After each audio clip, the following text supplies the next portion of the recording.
Al-Quran juga mempopulerkan ini. Kalau zaman sekarang ini populer itu biasanya disebut viral. Nah, gitu. Kurang lebih Allah Subhanahu wa taala menyebut ya, saking populernya Musa ini kan termasuk golongan nabi dikasih gelar ulul azmi. Kurang lebih 125 kali Nabi Musa disebut oleh Allah di dalam Quran. 120 berapa kali tadi anak-anak Ustaz? Kan udah kurang 5. Tadi Ustaz bilang 125 dikurang 5. Ini korupsi gitu. Nah, 125 kali. Kurang lebih itu. Nanti di hampir banyak surah itu sering disebut di sini. Nabi Isa itu ya 25 kali. Nabi kita Muhammad itu 4 kali, kurang lebih 4 kali. Jadi cuma 4, Nabi kita cuma 4. Kalau dibanding populernya lebih populer Nabi Musa. Kepopuleran Nabi Musa dengan Fir'aun juga sama-sama populer. Ya. Fir'aun pun populer deh. Jadi kalau bersaing ini ya, Musa dengan Fir'aun lebih menang Fir'aun populernya ya. Sering disebut di dalam Quran itu Fir'aun. Dan sama-sama banyak pengikutnya. Nah itu dia. Sama-sama banyak pengikutnya. Musa pun pengikutnya banyak sebagai nabi, Fir'aun pun banyak pengikutnya sebagai raja ketika itu. Jadi sama-sama banyak pengikut. Jadi ini Musa, ini Fir'aun. Ini sama-sama. Apa penyebabnya mereka banyak pengikutnya? Ini harus kita tahu. Apa penyebabnya mereka banyak pengikutnya? Nah ini dia. Kalau Musa pengikutnya ini pengikut-pengikut imani, orang-orang yang memiliki iman yang kuat. Kenapa pengikut imani atau pengikut Musa itu iman yang kuat? Karena Musa itu sering didatangi. Fir'aun juga sering didatangi sama rakyatnya. Kalau Musa didatangi oleh kaumnya. Ini sama-sama Pak. Misalnya kalau di kampung nih Pak, di kampung kita ini ada seorang dukun. Tahu dukun Pak? Dukun tahu nggak ya dukun? Apa itu? Hah? Orang pintar? Ah ini salah. Dukun itu artinya duduk tekun. Yang pergi ke sana orang bodoh. Nah, saya ini dukun karena sedang duduk tekun. Nah, Pak Indra dukun karena dia duduk tekun, bapak-bapak ini dukun. Kenapa? Sedang duduk tekun mendengarkan ustaz. Mana ada pula dukun lasak-lasak yang sedang duduk tekun itulah dukun. Nah, jadi para dukun-dukun. Orang yang duduk tekun.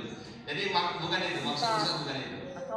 Jadi begini Pak, kalau ada orang yang hebat di sini, misal saya katakan itu yang kata bapak tadi paranormal tadi, atau tabib, begitu ada orang yang sakit datang ke situ, tabib kita katakan, wah, aku udah sekian tahun sakitnya, jadi maksudnya apa?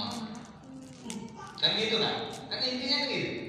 Maksud apa? Kayak mana bisa sembuh nih wah katanya. Ya udahlah, pokoknya kau bawain tetap dah dikerjailah sama waktu sembuh. Dan banyak orang yang datang atau tidak kira-kira? Hah? Banyak. Kurasa ngantri ya? Betul nggak? Ngantri. Jangankan dukun, dokter lah. Kalau dokter itu dia dikenal kekhasiatan meresep obat dan kemudian dan apa yang disembuhkan itu kurang lebih 90% semua pasien sembuh. Rame nggak dokter? Rame nggak? Rame. Intinya di situ apa? Keperluan dunia ini disahuti. Ketika keperluan dunia ini disahuti, maka itu orang akan berbondong-bondong pada datang. Hadirin. Secara tidak langsung kita ingin menyelamatkan aset hidup kita, ya. kita minta bantuan dengan orang lain yang kita percaya itu bisa menyelamatkan kita, hidup kita di dunia ini. Dua orang ini, tokoh dua orang ini, Pak, Fir'aun dan Musa, itu sama, mampu menyelamatkan kepentingan dunia ini, rakyatnya dan satu kaumnya Bani Israil. Itu. Kenapa Musa ini dikasih gelar oleh Allah? Nanti baca Al-Quran surah Al-A'raf ini tadi yang Ustaz baca 143. Maka disebut di sini ini walamma ja'a Musa limiqatina wa kallamahu. Itu kalam Allah itu ya, arti maksudnya apa? Kalim Allah itu orang yang bisa berdialog dengan Allah secara langsung. Jadi begitu ada orang Bani Israil datang mengadu tentang nasibnya, dia datang, Musa, aku kepingin begini, itu langsung dikabulkan seketika, nggak lama. Fir'aun tidak mau kalah hebat. Kenapa dia disebut oleh Tuhan dan dia mengaku dirinya Tuhan? Karena ingin menyanyi Musa. Ingat Pak? Karena ingin menyanyi Musa. Karena umat Bani Israil semua mengadu dengan Musa dan itu dikabulkan. Nah, kan beritanya nyampe. Beritanya nyampe. Lantas Fir'aun juga sama. Kalau minta sama aku pun bisa seperti Musa. Jadi rakyat pun ngadu sama dia. Begitu apa yang diminta oleh Fir'aun juga dikabulkan. Tuh karena bukan. Itu bahasanya. Jadi kenapa alasan Fir'aun, dia sebenarnya menentang, hatinya menentang itu. Dia bukan Tuhan, dia menentang. Tapi dia nggak mau kalah populer dengan Musa, maka dia mengatakan dirinya Tuhan karena dia bisa memberikan dan melayani apa yang diminta oleh rakyatnya ketika itu, sehingga muncullah dari lisan aku ini Tuhan. Jadi Pak, penyebabnya kenapa Fir'aun mengaku dirinya sebagai Tuhan, nggak sekonyong-konyong gitu Pak, nggak. Kalau bahasa Inggrisnya nggak ujuk-ujuk gitu, bahasa Inggrisnya bahasa itu. Bahasa apa itu? Nggak tiba-tiba gitu, nggak langsung gitu dia, nggak begitu. Ya ada penyebabnya. Nah, persaingan antara dua tokoh. Jadi nanti bapak-bapak boleh baca Al-Quran surah Tin. Surah apa? Surah Tin. Ini anak Ustaz apa nggak surah Tin?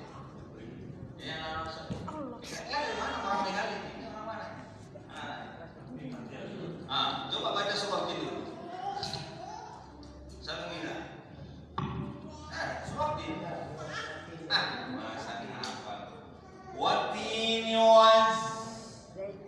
Nyambung. Watini wa zaitun. Watu ini wahazan. Ini karena belum sarapan, lontong beli paku itu berarti. Kalau makan lontong beli paku tadi pagi kurasa nggak begini, ya. Udah sarapan Glenn? Pakai apa tadi? Lontong apa? Kan nggak boleh paku kan? Itu besok minta lontong boleh paku. Biar kayak paku deh, keras. Jadi Pak, ini jarang dibahas tentang surah Tin. Surah Tin itu Allah bersumpah dengan buah tin dan buah tin itu kan kalau kita di Indonesia udah mulai ditanam Pak Indra udah ada buah tin di rumah? Ada kan? Udah buah apa tadi? Udah buah? Segini-gini deh kan? Merajut ya? Segini-gini buah. Ada yang hijau, ada yang kuning, ada yang coklat, banyak. Kalau udah sampai sini, kalau dari timur tengah sana itu biasanya udah ke coklat-coklatan. Buah tin, buah zaitun, minyak zaitun sering kita pakai Bukit Tursina. Ini kaitan dengan buah tin, buah zaitun, Bukit Tursina itu apa? Itu umatnya Bani Israil, umatnya Nabi Musa itu.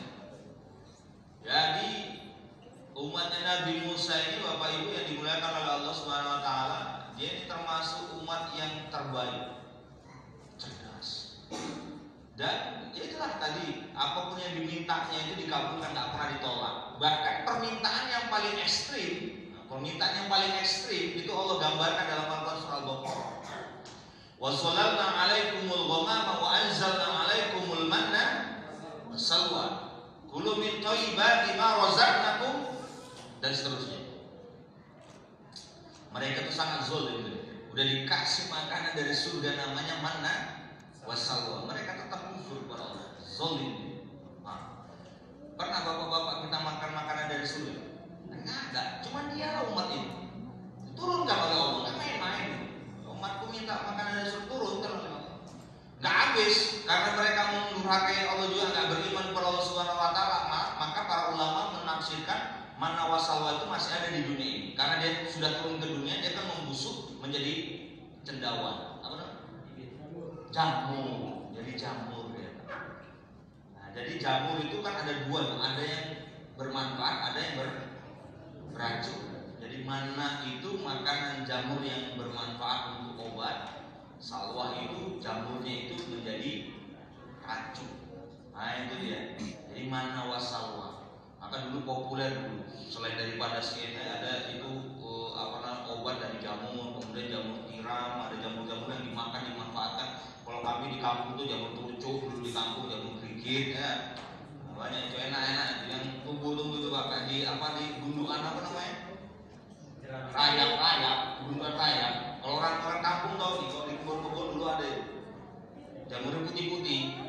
Kalau terucuk ya kan Pak, enak itu. Begitu apa ngumpul itu jamur tuh Pak. Ya kan, saya pun kalau main itu waduh senang tuh, saya jual per kilo. Pokoknya enak memang dan manfaatnya sangat bagus untuk pencernaan dan rasanya macam kayak ayam gitu.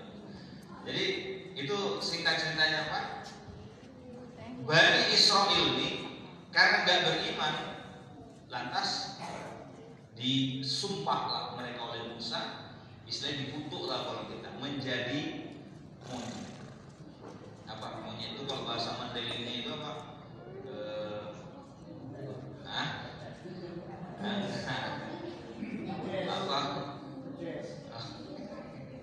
Ya kardun, orang bilang kardun. Kemudian apa namanya kalau bahasa Mandelingnya apa namanya itu? Bodat atau apa namanya itu? Pokoknya monyet lah, jadi monyet. Jadi bapak-bapak ini singkat ceritanya, monyet ini kan orang Bani Israil sudah dikutuk oleh Allah, disumpah menjadi monyet. Mereka lelah selama bertahun-tahun dah. Mereka akhirnya datang segerombolan monyet ini datang kepada Musa dan meminta kepada Musa, kami udah lelah jadi monyet ini. Jadi kayak mana? Udah balikanlah kami kayak dulu, mintalah sama Allah. Balikan harta kami semua yang ada di dunia dulu gitu, kami kaya, balikanlah kami. Pokoknya kami jadi kaya lah, kayak manusia lah. Udah lelah kami. Apakah ditolak oleh Allah? Tidak. Musa ngomong sama Allah, dikabulkan doanya. Tapi ada syaratnya, kata Musa. Allah menyampaikan demikian, ada syaratnya. Kalau kalian jadi manusia, maka kalian akan diberikan semua harta ini di dunia. Tapi tidak dikasih oleh Allah apa? Satu, iman di dalam diri kalian. Itu nggak dikasih balik iman itu. Ya seperti itu. Tapi kalau kalian tetap jadi monyet, tapi iman itu akan tetap ada pada diri kalian. Akhirnya mereka memutuskan dan musyawarah. Musa sampaikan kepada Tuhan, sampaikan kepada Allah, kami tak jadi manusia. Kami cukuplah biar jadi binatang, jadi monyet, tapi kami punya iman daripada kami jadi manusia tidak memiliki iman. Dan ini sering terjadi dan ini banyak. Orang yang hidup tapi kelakuannya kayak binatang, betul nggak? Serakah, monyetnya kan serakah, betul nggak?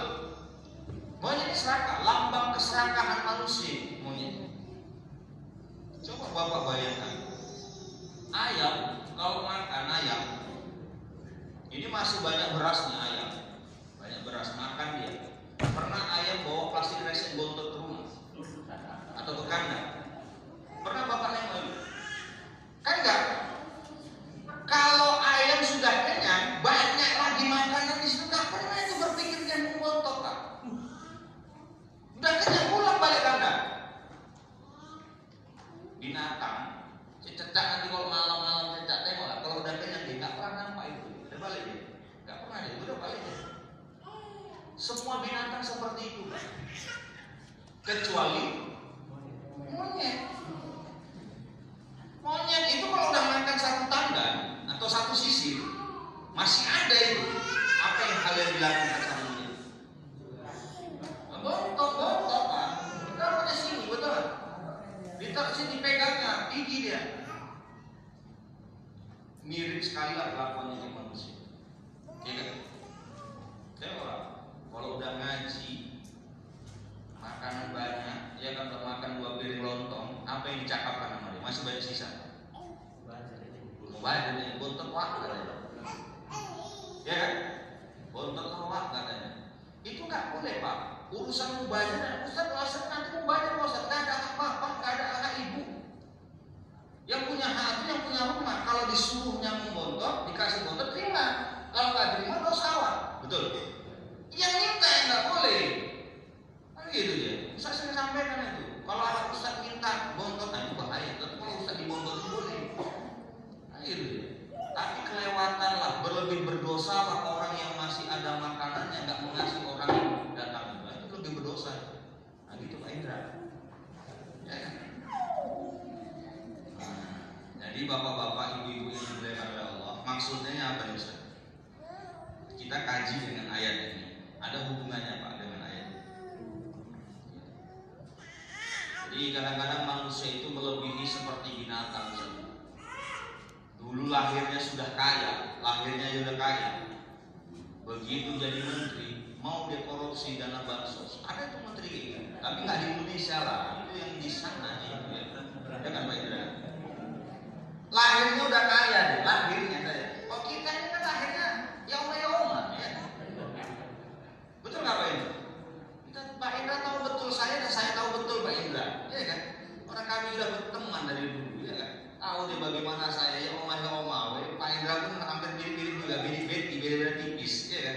Sekarang aja ya Pak Indra udah punya mobil, ya kan? Sudah ada usaha kantin dan sebagainya, udah ya Pak. Kalau orang itu lahir udah kaya, masa pula korupsi, sifat keserakahan. Jadi Pak, dialognya Nabi Musa dengan Allah Subhanahu wa Ta'ala yang menarik itu di mananya? Nah, ini yang menarik. Ketika Nabi Musa diberikan oleh Allah Subhanahu wa Ta'ala keistimewaan, jadi keistimewaan di antara Nabi dan Rasul Allah Subhanahu wa Ta'ala itu nggak ada yang sehebat Musa bisa berbicara langsung. Nabi Muhammad ini nggak bisa. Melalui perantara malaikat Jibril. Quran kita ini siapa yang pakai perantaranya? Jibril. Hampir 100% melalui Jibril, nggak langsung Allah. Bagaimana hebatnya Musa? Kita ini Pak, watak manusia. Musa pun sama, wataknya manusia, sama seperti kita. Kalau manusia sudah dikasih rumah, pengen apa kira-kira Pak? Udah dikasih rumah oleh Allah, pengennya apa lagi? Punya kendaraan, kan gitu ya. Setelah punya rumah, punya mobil dan sepeda motor, dia pengennya apa lagi? Ada lagi rumah sewa, emas, semuanya kepingin meningkat Pak. Kalau sudah jadi kasubag kepingin kabak, jadi kabak kepingin jadi kepala biro misalkan. Sudah jadi kasubag kepingin jadi nanti kadis, pengen jadi kadis, pengen sekda, itu manusiawi Pak, itu wajar Pak. Musa pun sama Pak. Sudah dikasih keistimewaan, dia tak sadar. Akhirnya dia minta lebih naik kelas sedikit. Ya Allah, aku ingin bertemu denganmu dan aku ingin menatap wajahmu. Sudah bayangkan, bisa ngomong Pak. Kalau bapak-bapak mohon maaf ada di kampung ini, bisa ngomong langsung sama Jokowi. Assalamualaikum Pak Jokowi, langsung diangkat sama Pak Jokowi. Ini masjid kami ini butuh ini Pak Jokowi akses untuk ke jalan tol. Nah, kayak mana Pak Jokowi langsung digabung. Kira-kira yang bisa ngomong sama Jokowi populer nggak di kampung? Apa? Populer kan? Jangan kan ngomong sama Jokowi, bisa ngomong sama Pak Edi Rahmayadi. Pak Edi datang, Pak Edi di masjid kita ini nggak ada batas. Dia ngomongnya tuh Pak Edi juga sama dia. Kira-kira paten nggak? Udah paten lah. Bisa ngomong Jokowi dan Jokowi bisa membalasnya langsung, bisa bercakap kan paten juga lewat handphone. Nah, semua kita merakyat di Indonesia ini bisa langsung ngomong sama Jokowi kan. Kalau ada di kampung ini orang itu populer, kan hebat semua hebat. Tapi nggak puas dia. Kepengen jumpa Jokowi. Apakah Jokowi marah? Enggak. Allah pun dipinginkan oleh Musa pengen jumpa. Apakah Allah marah? Tidak. Ya udah nggak apa-apa. Kata Allah begini. Jumpa kita nanti di